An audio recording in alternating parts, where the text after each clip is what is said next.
Voilà, donc parole d'investisseur, les nouveaux modèles de résidence gérée.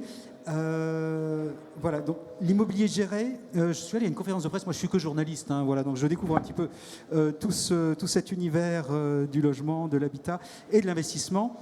Et il y avait une conférence de presse de. Alors je ne sais pas si je peux le citer, c'était Consultim, je crois, récemment. Qui expliquait que les taux de rendement étaient compris entre 4 et 4,7% cette année pour les établissements accueillant des seniors, de 4,2 à 4,6% pour ceux qui accueillaient des étudiants, ainsi que pour les établissements de co-living. Donc des opportunités de rendement qui étaient attractives. Et dans les intentions d'achat des investisseurs en 2024, donc elles arrivaient en tête, ces résidences gérées, des actifs alternatifs. Voilà, donc résidence étudiante, résidence senior, résidence de tourisme, de colocation intergénérationnelle, résidence de luxe aussi, je crois en parler. Donc vous allez peut-être pouvoir nous présenter ces nouveaux modèles de résidence gérée, pourquoi ils sont aussi séduisants, puis nous faire un retour d'expérience. Peut-être d'abord vous présenter, vous êtes directeur des investissements à BNP Paribas, REM. Voilà. Ouais, bonjour à tous. Alors, je commence par me présenter, Carlos Cañosa, donc je dirige les activités d'acquisition en France pour BNP Paribas REM. BNP Paribas REM, c'est la société de gestion immobilière du groupe BNP Paribas. On est gestionnaire de véhicules d'investissement. Véhicules d'investissement à la fois pour le compte de clients privés, ce qu'on appelle les SCPI et les OPC qui font beaucoup parler d'elles en ce moment, mais également pour le compte d'investisseurs institutionnels. Tout ça de façon assez européenne. BNP Paribas REM, c'est 30 milliards d'actifs sous gestion en Europe et 15 milliards en France, avec une exposition principale à de l'immobilier d'entreprise, beaucoup de bureaux, mais une exposition résidentielle assez historique également, et des volontés, on va dire, de développement sur cette classe d'actifs résidentiels, notamment du résidentiel géré, qui se développe fortement depuis un certain nombre d'années. Ça se développe depuis principalement le Covid en réalité.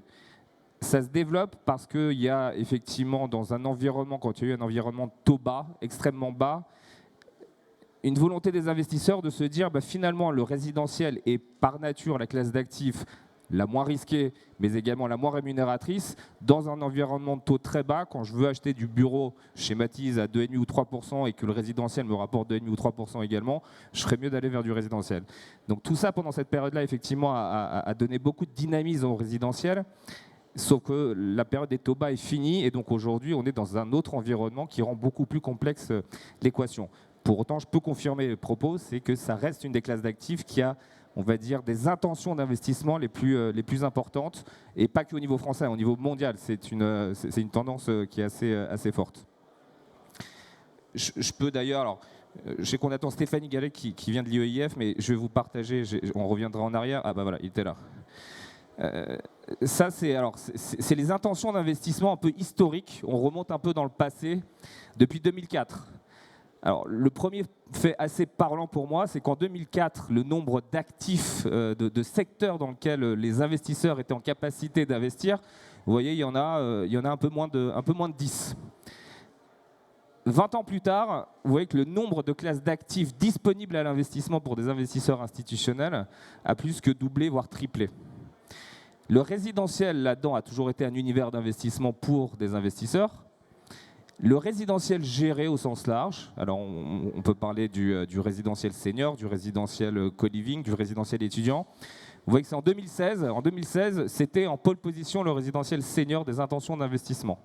C'était l'âge d'or de la silver economy. Les investisseurs recherchaient des expositions à des macro-trends, notamment démographiques, et puis des produits qui venaient sur le marché, qui venaient répondre à cette demande. Et depuis, ça ne se dément pas. Alors, il y a d'autres classes d'actifs qui sont sur le podium, mais on retrouve en 2023, vous voyez, les 3 classes d'actifs que je nomme là, résidentiel senior, étudiant et le co-living, qui sont dans le top des priorités d'investissement des investisseurs.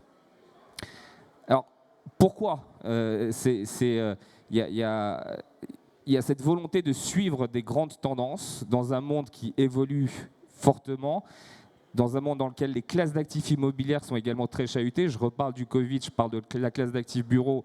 Aujourd'hui, investir dans du bureau, il faut avoir beaucoup de conviction et beaucoup d'énergie pour essayer de convaincre des investisseurs.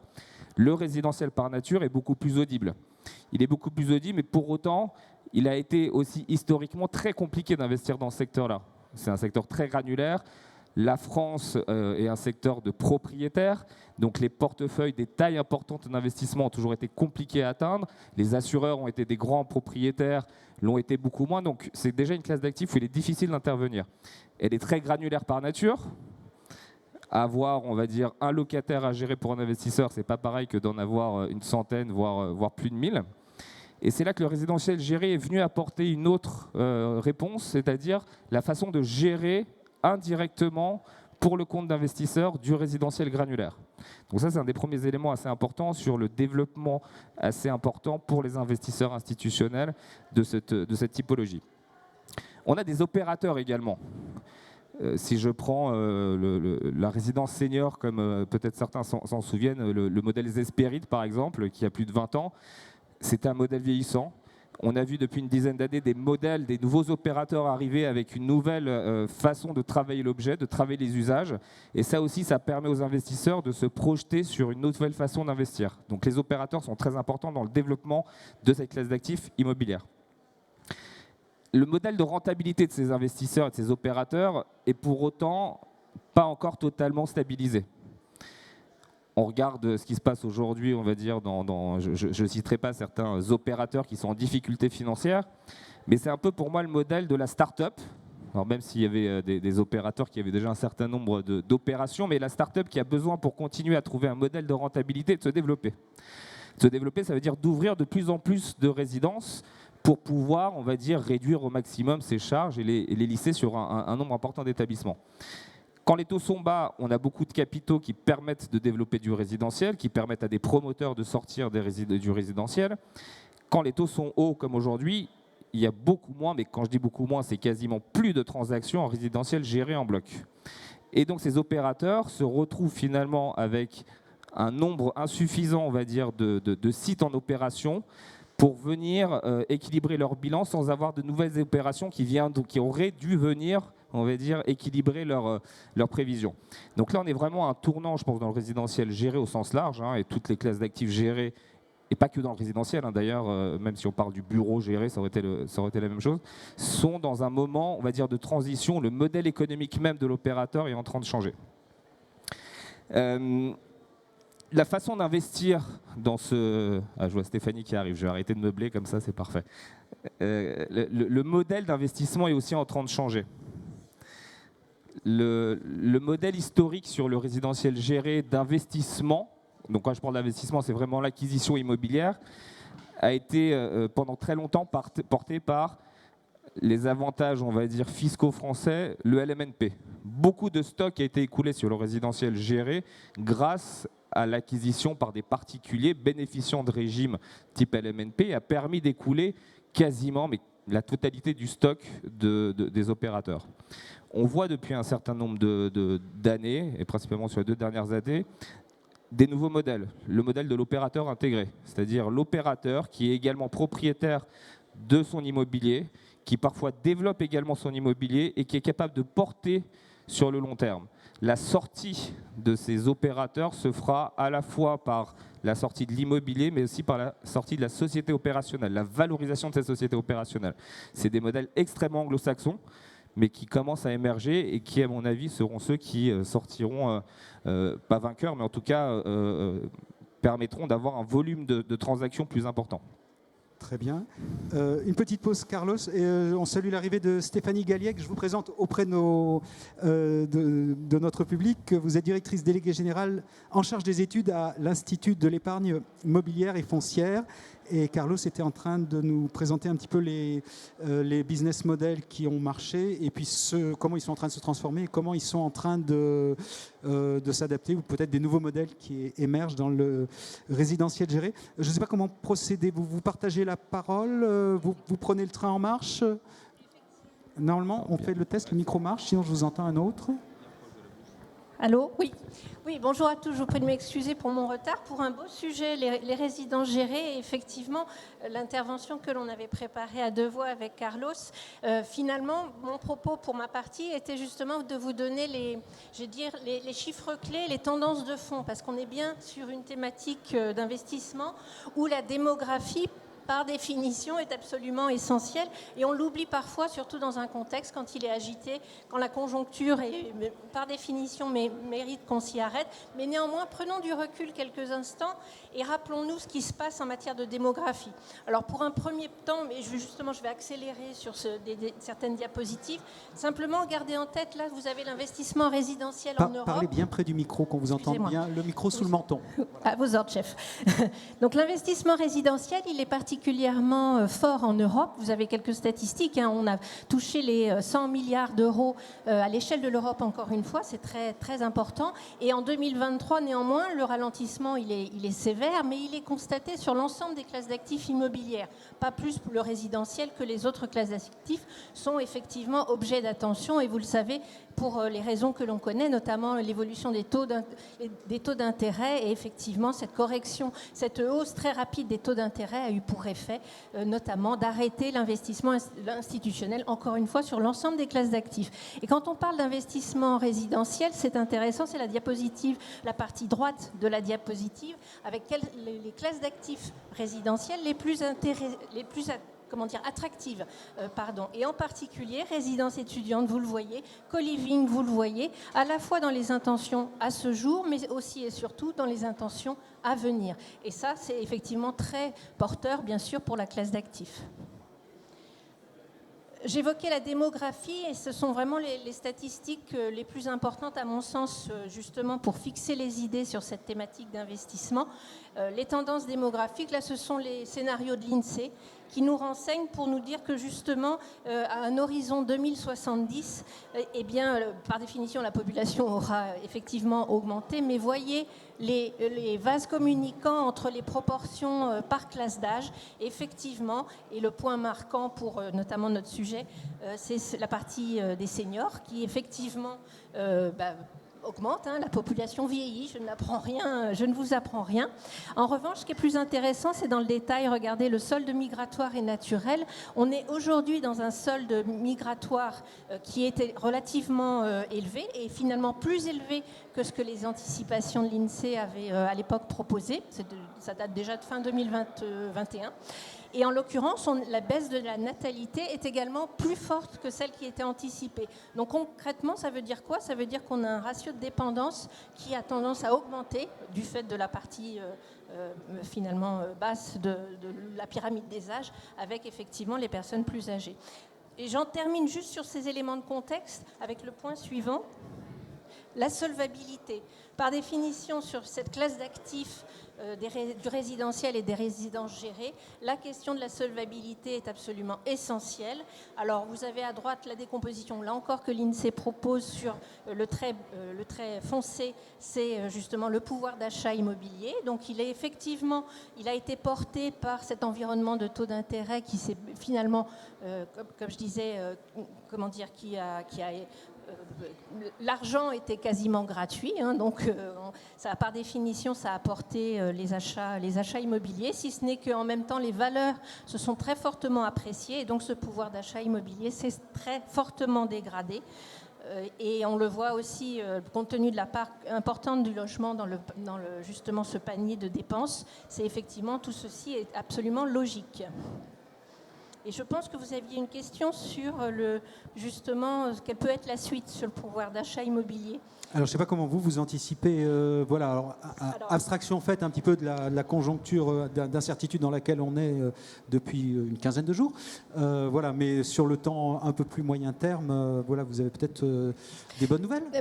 Bonnes nouvelles, peut-être. En tout cas, effectivement, ce qu'on pouvait se dire, c'est que cette contraction, l'évolution des taux d'intérêt, effectivement, sur notamment les conditions de crédit, le reflux de l'inflation, par définition, c'est porteur. C'est quelque chose qui va normalement, justement, améliorer la solvabilité des ménages. Donc, effectivement, de même que la baisse des prix que l'on constate par ailleurs, elle est effectivement aussi constatée, en particulier sur les zones tendues.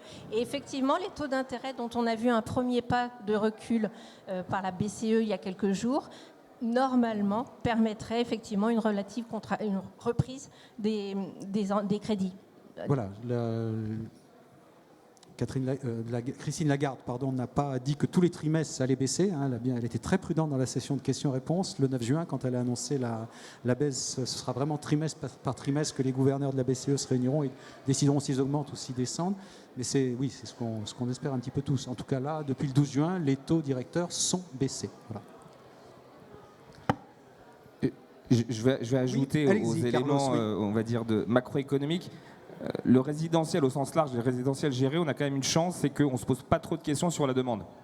Elle est là et elle est là pour durer. Et tous les graphiques et toutes les prévisions sont là pour confirmer que d'un point de vue locatif, alors le pouvoir d'achat est effectivement une variable qui peut venir influer, mais pour autant, ça reste ce côté moins risqué que les autres classes d'actifs. Ce qui est plus compliqué, c'est la stabilité de l'environnement économique et du taux d'intérêt pour rendre ce secteur-là attractif pour les investisseurs. Et je vais juste rebondir sur les chiffres que vous donniez de Consultim sur les taux de rendement. On en est loin. On en est loin, d'accord. Je vous ai cité ma source, voilà, ça n'est qu'une source. Ça, il faut croiser. Pour motiver des investisseurs aujourd'hui, très très sincèrement, quand ça ne commence pas par 5, il n'y a personne. Quand ça ne commence pas par 5,5, on commence à avoir des gens qui se disent « Tiens, ça peut être intéressant ». La vérité, elle est au-dessus de 5,5, 5,75 aujourd'hui de taux de rendement net. Pour motiver, on va dire, des gens à s'intéresser au sujet et à investir. D'accord, ben voilà, nous sommes avertis.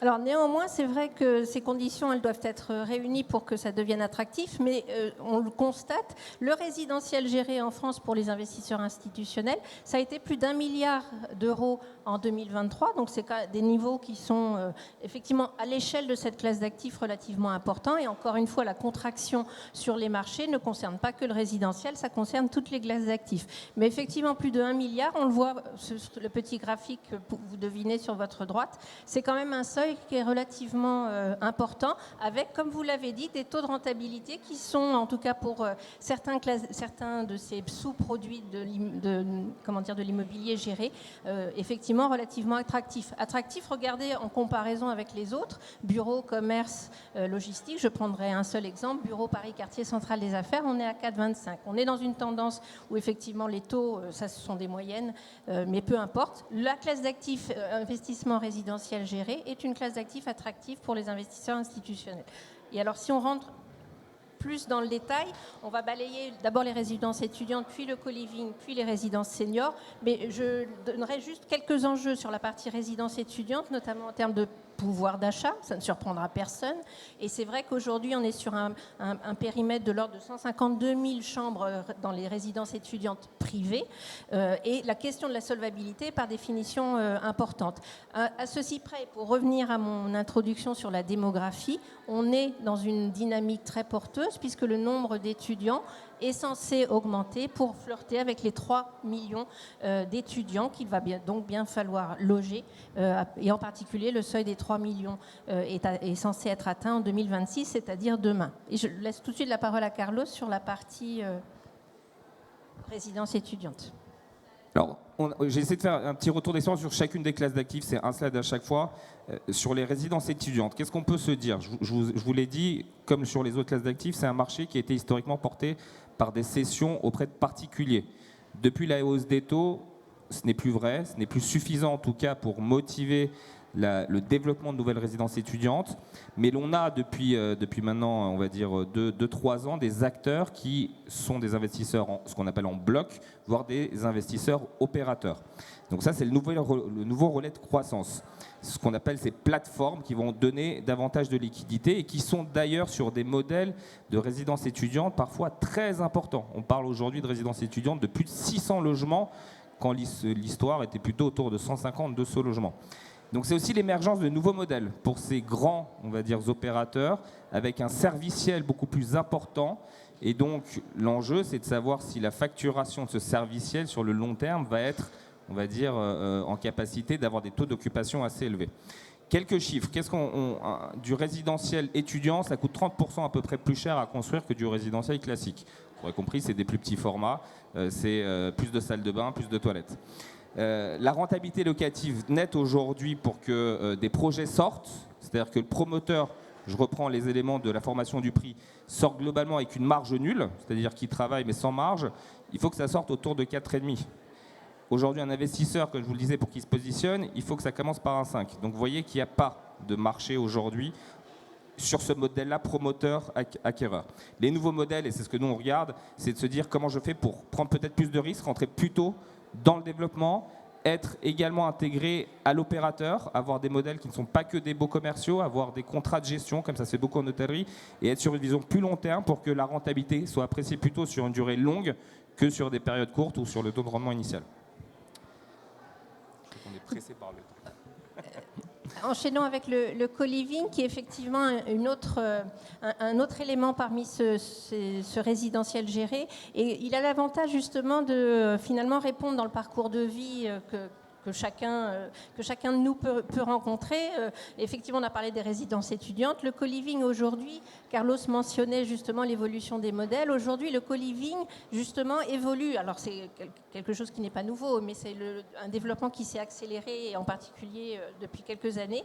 Et on considère désormais que l'offre est de plus en plus mature. Pourquoi ? Parce que justement, on répond à différentes situations de vie qui sont ici représentées. Finalement, ça concerne, entre guillemets, tout le monde. Les étudiants, tout à l'heure, on parlait des résidences étudiantes. On peut même parler de co-living étudiants. Les jeunes actifs, bien sûr. Les actifs, pendant le parcours de vie, pendant tous les, on va dire, les épisodes de la vie.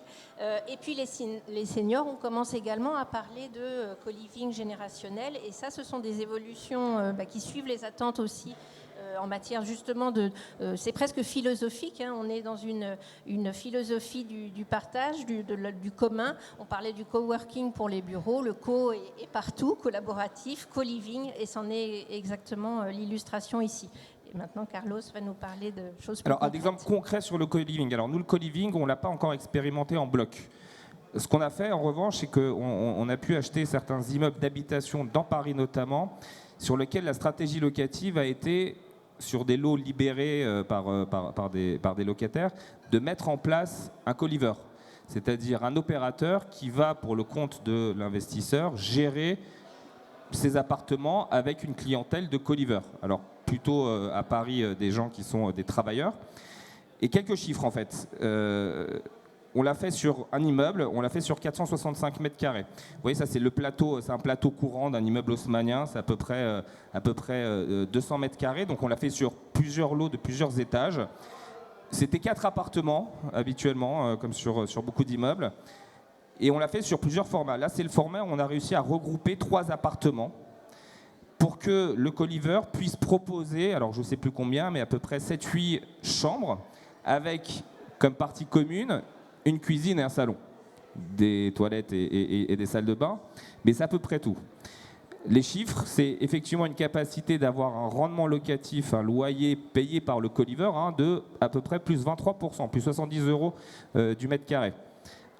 En contrepartie, un bail commercial de 9 ans ferme, c'est-à-dire aussi une sécurité sur ce rendement par rapport à une granularité et une volatilité un peu plus importante de la rotation des particuliers. En face, il y a des coûts de travaux qui sont plus ou moins importants pour venir justement proposer cette offre de co-living, c'est-à-dire venir casser des murs, venir regrouper sur certains espaces.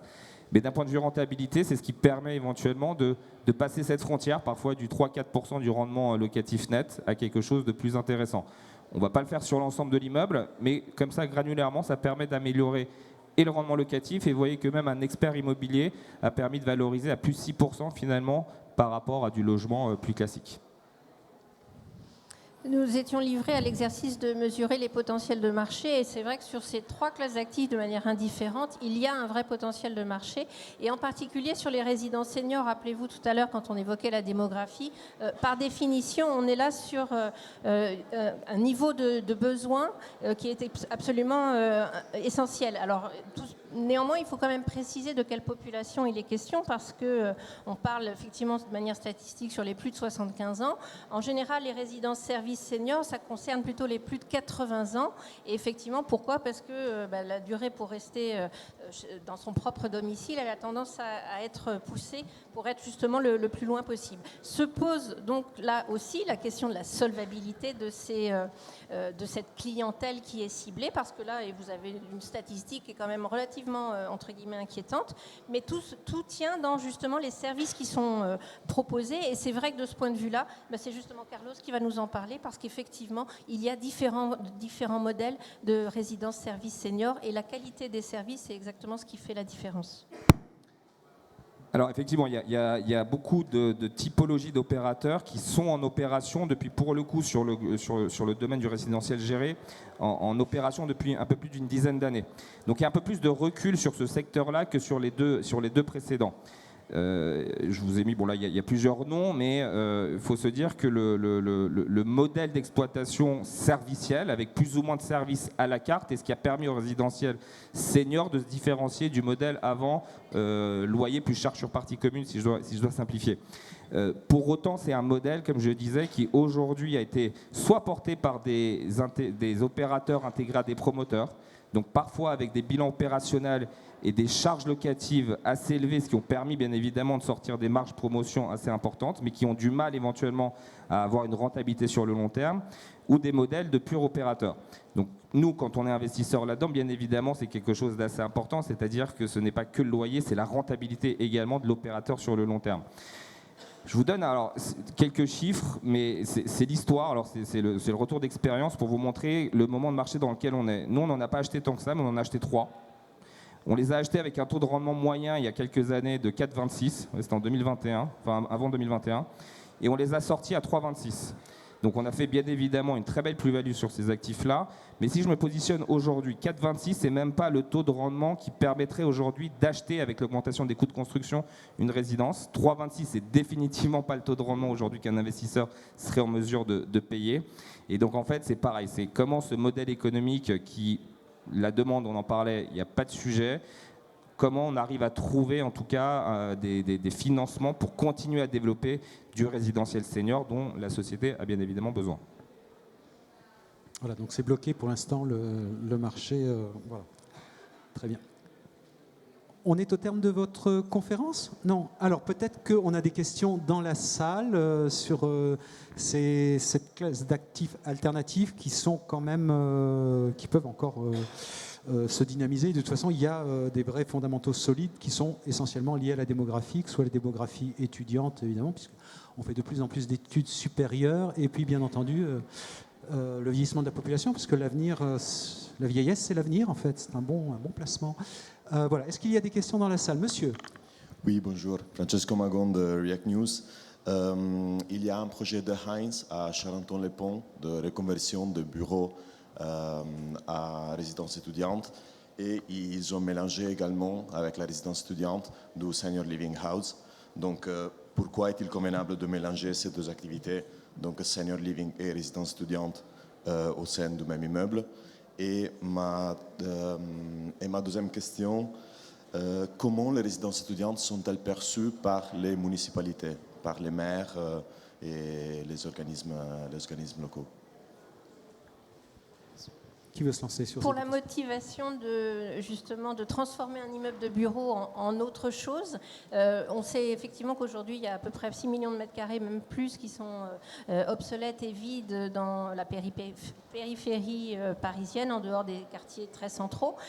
Donc effectivement, la question se pose de transformer ces actifs pour les rendre d'un usage, et on le voit, les résidences services sont une réponse, et proposer cette mixité d'usage, c'est justement garantir une certaine sécurité d'un point de vue locatif, et c'est bien le sujet aujourd'hui, c'est d'avoir justement, il n'y a rien de pire qu'un immeuble vide pour un propriétaire, et effectivement d'avoir une capacité à proposer une diversité. On le voit partout, ça c'est une tendance de fond sur le fait justement de proposer une hybridation des usages. C'est bien de ça dont il est question, et ce type d'actif s'y prête parfaitement, en particulier quand, je dirais d'un point de vue philosophique, ça rencontre aussi cette volonté de partage, de mettre en commun un mode de vie. Et ça, effectivement, c'est une tendance de fond que l'on voit de manière très importante. Sur la deuxième question, la perception, je crois, par les maires, l'environnement local des résidences étudiantes. Je dirais, elle n'est pas ni plus positive ni plus négative que sur du résidentiel libre ou sur les autres classes d'actifs. À chaque fois, la difficulté, c'est le délai, c'est le temps, c'est pas tant la disponibilité. il faut remettre les choses en perspective. Stéphanie disait il y a 3 millions d'étudiants, mais il y en a déjà 2 900 000 et quelques. Donc en fait, on n'est pas en train non plus de parler d'une augmentation du nombre d'étudiants nécessitant une augmentation du nombre de places et de nouvelles résidences, mais plutôt d'une migration de la façon dont les étudiants sont logés aujourd'hui, c'est-à-dire soit chez leurs parents, soit sur d'autres types d'établissements, vers des nouvelles générations qui sont un peu plus au goût du jour. Et donc les municipalités là-dedans ont un rôle, bien évidemment, mais ce n'est pas le frein aujourd'hui au développement de la résidence étudiante. Et pour rebondir sur la première partie de la question, l'enjeu est aussi, en fait, je crois que Heinz, c'est 20 000 m² à Charenton. On ne fait pas 20 000 m² de résidence étudiante ou 20 000 m². Donc il y a aussi en fait, l'absorbabilité du marché par rapport à un usage qui effectivement est plus facile de mixer avec des mêmes usages résidentiels que d'aller faire éventuellement du commerce ou du bureau. Et donc c'est surtout ça qui a impliqué 2 usages, voire 3, s'il n'y avait pas le marché pour en faire moins. Merci Carlos. Une autre question? Non, on arrête. Non, voilà, Ludivine me dit c'est la fin. Voilà. On vous remercie tous les deux. Merci à tous. Merci à vous. Merci de votre écoute.